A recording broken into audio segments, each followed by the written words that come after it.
D'abord, je tiens à présenter mes sincères condoléances à la famille biologique et à la grande famille des artistes et musiciens congolais. Verkis, c'est pour moi... allez, je dois dire Verkis, pour moi, c'est Franco bis. Comment ça, Franco bis? Verkis n'a fait dans sa vie que tout ce qu'il a vu faire Franco. Verkis n'a fait dans sa vie que ce qu'il a vu faire Franco. Mais il a ajouté un plus. Parce que bon, Verkis, non seulement qu'il a eu l'orchestre VV, il a eu le meuble VV, il a été éditeur, il a été producteur. Bon, mais il a fait l'imprimerie, il a fait pâtisserie avec Bravo, il a été dans l'immobilier. Bref, Verkis, pour moi, c'est Franco bis. Verkis est rentré dans l'histoire de la musique congolaise, mais plus de la chanson congolaise avec Nakomi Tunaka.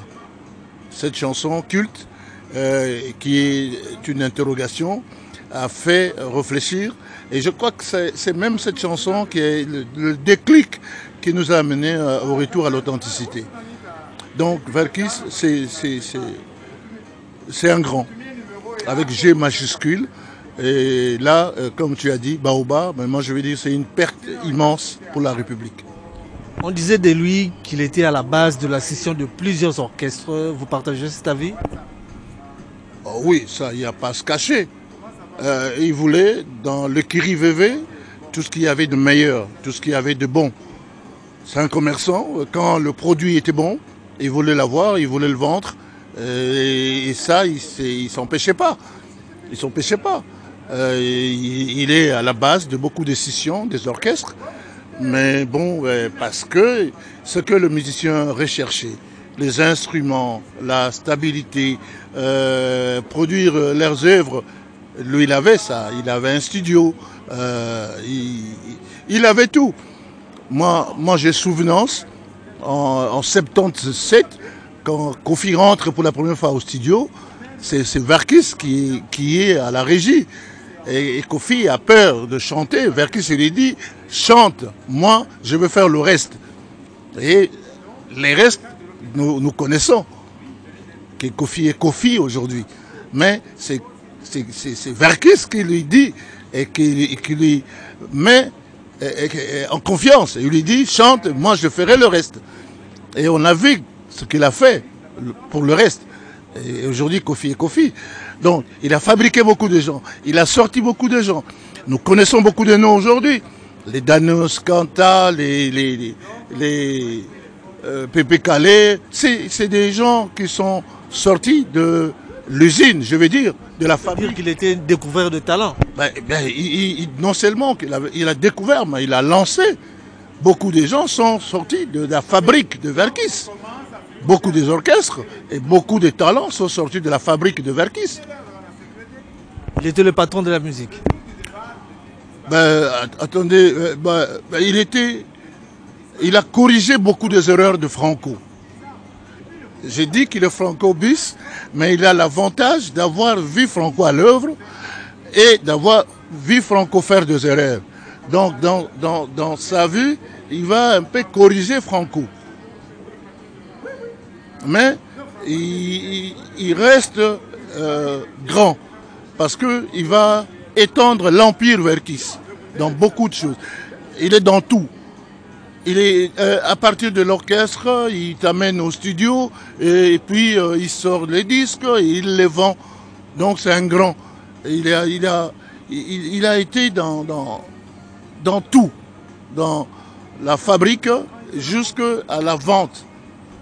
Est-ce qu'il était quelqu'un d'accessible? Quand est-ce que vous l'avez vu pour la dernière fois? Lorsque j'ai organisé l'anniversaire des 90 ans d'âge de Grand Calais, il est venu. Bon, il ne tenait pas sur ses deux jambes, mais il est venu. Il a tenu à honorer la mémoire de Calais et il s'est produit. C'est la dernière fois que je l'ai vu. Et Je crois que c'est la dernière fois que je l'ai vu. Et puis bon, tout ce qui a été diffusé dans les réseaux sociaux, ça a commencé à me faire mal, mais à distance. Mais moi, je l'ai vu il y a 2 ans, lorsque moi j'ai organisé au Musée national les 90 ans d'âge de Grand Calais. Il est venu, il a rehaussé de sa présence et il a pris part active en jouant, en interprétant les œuvres de Calais. Quel héritage il laisse, Verckys Kiamouane?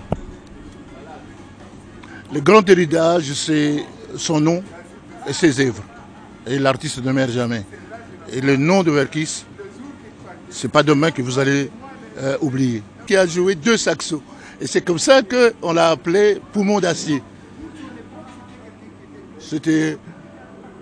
En fait, lui, il arrive de son Congo central, où il était flûtiste dans l'église kimbangiste. Et ici, il arrive, il rentre. Mais ce qu'il a fait, c'est une ascension grave. Et là, il était un des grands saxophonistes de ce pays, reconnu mondialement. Et quand il joue 2 saxos, la presse, unanimement, dit de lui qu'il est un saxophoniste au poumon d'acier.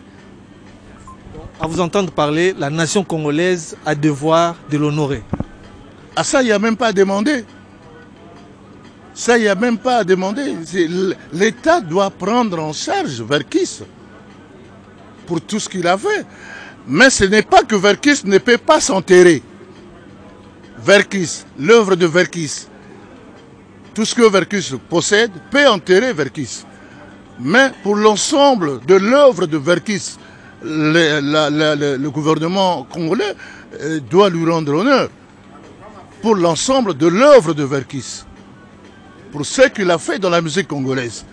Mais Verckys n'est pas pauvre. Verckys, ce n'est pas du genre qu'on peut l'enterrer. Verckys peut s'enterrer. La succession Verckys peut enterrer Verckys. Mais Verckys a besoin d'être honoré par les autorités congolaises pour l'ensemble de l'œuvre de Verckys.